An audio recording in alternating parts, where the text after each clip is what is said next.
Je vous ai trouvé aujourd'hui un Fioretti spécial dans le livre du père Marcelino Iazenzaniro, le Padre Saint Pio de Pietrelcina, témoignage. Pour vous qui venez de nous rejoindre, je vous invite à cliquer sur le bouton s'abonner et actionner la clochette, comme toujours, avec l'option toutes. C'est gratuit. D'ailleurs, vous avez en cadeau de bienvenue sur notre chaîne le bénéfice d'une messe célébrée vendredi qui suit votre clic d'abonnement. C'est convenu avec le prêtre qui célèbre la messe à nos intentions. Et à vous qui n'avez pas encore reçu la photographie pleine d'expressions de notre Saint Padre Pio, je vous offre de la recevoir gratuitement aussi. Vous avez votre croix. Comme nous tous, nous avons tous nos croix et nul doute que vous avez besoin du Padre Pio. En la plaçant chez vous, vous passerez votre journée sous son regard droit, limpide, compatissant. Vous pourrez l'appeler à votre aide, il viendra.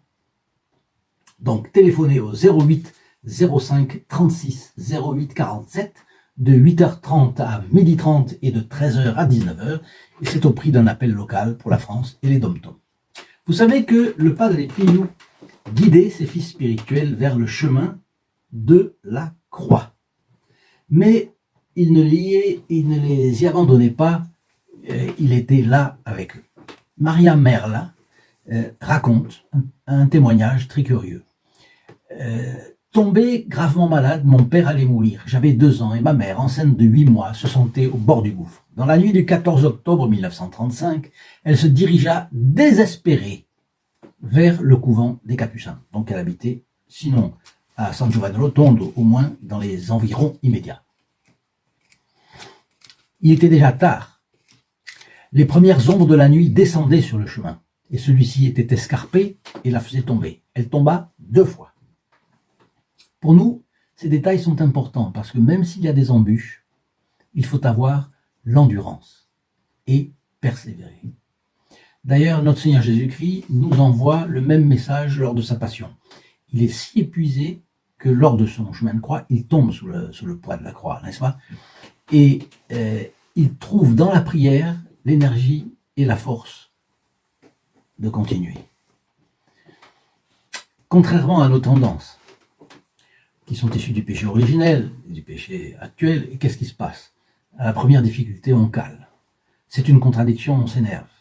On laisse tomber. On abandonne la croix au bord du chemin. Parfois, le fait d'abandonner la croix est pire. On ne souffre pas.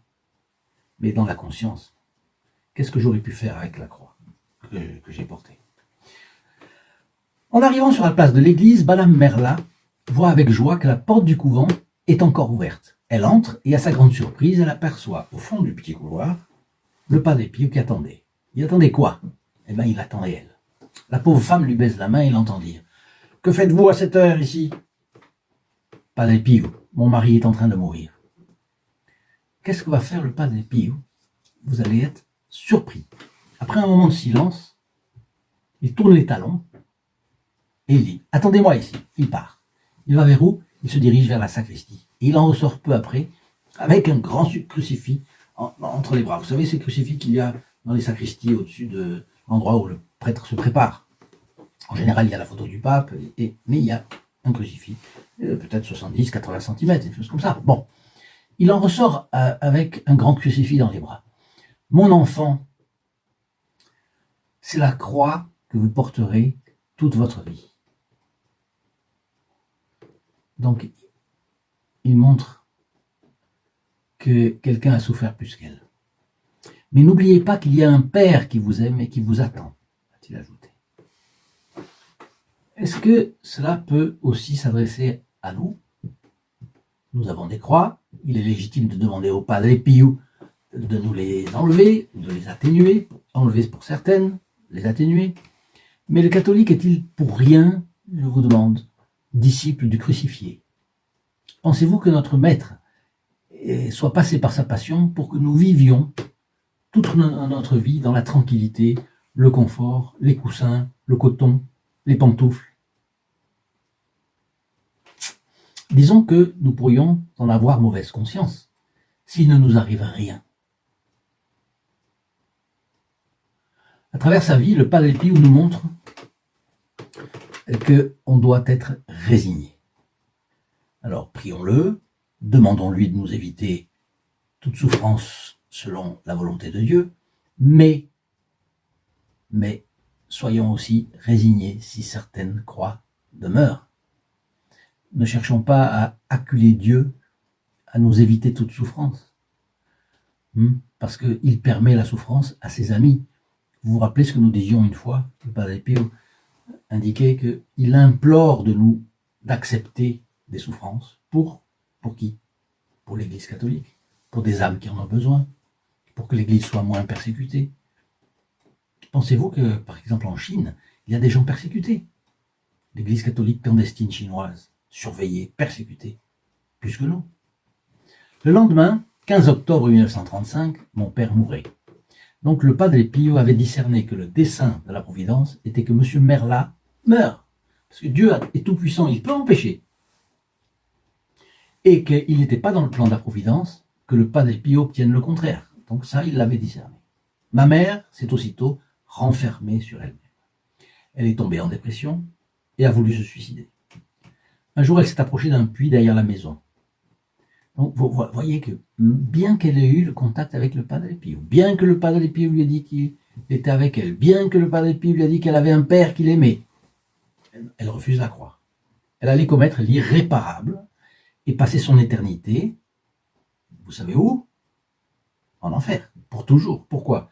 Parce que un péché mortel rompt l'amitié avec Dieu, vous sépare de Dieu.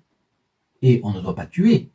On ne doit jamais tuer, donc ne pas se tuer soi-même. C'est interdit par un des commandements de Dieu, sauf en cas de légitime défense. Donc elle va commettre en quelques minutes un péché mortel qui va la conduire pour toujours à quoi? Alors il y a la mort, séparation de l'âme et du corps, qui est d'ailleurs douloureuse. Imaginez qu'un ongle, l'âme est attachée au corps plus qu'un ongle est attaché à votre doigt. Donc la séparation de l'âme et du corps est douloureuse. Il ne faut pas croire que c'est fini. Non. Après, le jugement particulier, et puis après le feu de l'enfer. Le feu de l'enfer pour toujours, toujours, toujours. Vous avez pensé à ça? Alors, de nombreuses personnes se sentent submergées par la souffrance, par les difficultés, par les contradictions de tous ordres. Elles ne sont soutenues souvent par personne. J'en connais. J'en connais dans plein d'endroits. Imaginez dans les maisons de retraite, par exemple. Que pensez-vous de sortir de ces difficultés par le haut, au contraire? Nous avons des difficultés? Eh bien, mettons-nous au service du Padre Pio. Parlons-lui. Parlons de lui.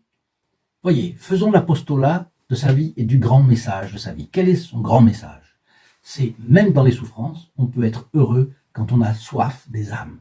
Soif du salut des âmes. Non? Les martyrs, ils sont heureux aussi. Ils sont martyrs, ils souffrent dans le martyr, mais ils sont heureux. Ils font cela pour Dieu. Le Padre Pio a souffert un martyr. Bon.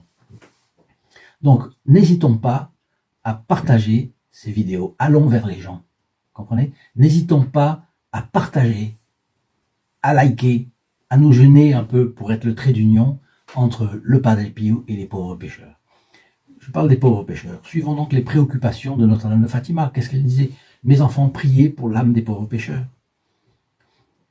Et tâchons d'être meilleurs nous-mêmes aussi. Et pourquoi pas faire un pas de plus pour le Padre Pio? Je vous donne rendez-vous ici. Dans le bas de cette description de vidéo, vous trouverez un lien qui vous mène à notre site. Et là, vous êtes facilement sur la page consacrée aux protégés du Padre Pio. Vous allez y voir les bénéfices qu'il y a à faire partie de ce groupe de privilégiés du Padre Pio. Et puis, suivez les inspirations qu'il vous donnera. Bon, Madame Merla. Madame Merla s'apprêtait donc à se jeter dans son puits quand elle a entendu une voix. « Hé, que faites-vous?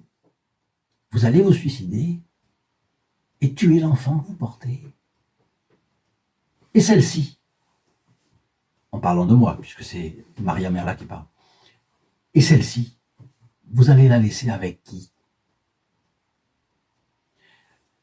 Et elle se rend compte que c'est la voix du Padre Pio. Autrement dit, une bilocation. Il était attentif à ce qui se passait avec sa protégée, voyez. Bon, Maria Merla reprend. Ma mère lui a obéi, et de ce jour, elle est restée liée avec lui, pour toujours. Mon petit frère aîné, et maman s'est dit, celui-ci doit étudier.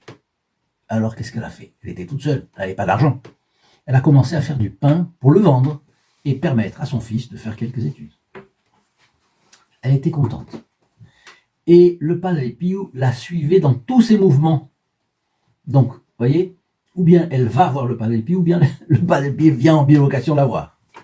Mais lorsqu'il vit que l'activité qu'elle avait choisie était en train de l'épuiser, il a deviné ça, à cause du peu de repos que ça l'a lui laissé, parce que bien sûr elle travaillait du matin au soir, parfois la nuit, alors il lui conseilla de se faire employer chez les Vachiaveo. Les Vachiaveo, c'était une famille, c'était des femmes qui vivaient, des sœurs qui vivaient ensemble, de la petite ville de Serignol. Serignol, c'est à côté, disons.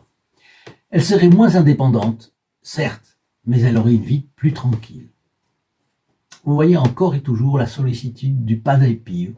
Il lui a même déniché un emploi, et un emploi chez deux sœurs qui seraient forcément un peu plus indulgentes que des patrons compliqués. Bon, quand le Padre Pio prenait quelqu'un sous sa protection, il ne l'abandonnait jamais. Ce qui déplaisait le plus à ma mère, c'était qu'après la messe du matin, elle ne pouvait plus monter au couvent en fin de matinée pour recevoir la communion que le père distribuait dans l'église après avoir fini de confesser les femmes. Et oui, parce qu'elle était, on voit qu'elle habitait San Giovanni Rotondo certainement, et alors là, elle pouvait facilement, elle était indépendante, elle était boulangère, donc elle allait à la messe, puis après elle recevait la communion du Padre Pio, etc. Voilà, bon. Là, elle est à Serignol, elle habite à San Giovanni Rotondo, mais elle doit aller à Serignol, donc elle ne peut pas faire ça. Elle a donc la messe, mais elle n'a pas la communion. Parce que les dames chez qui elle était employée ne lui en laissaient pas le temps. En réalité, elle voulait qu'elle travaille, il y avait beaucoup de travail. Là.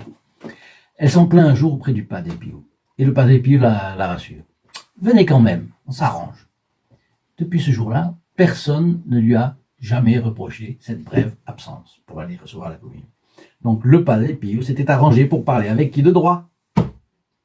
Padre Pio a donc toujours été aux côtés de ma mère et l'a toujours protégée de son attention paternelle. Il avait dit, vous aurez un père qui vous aime et qui vous suit.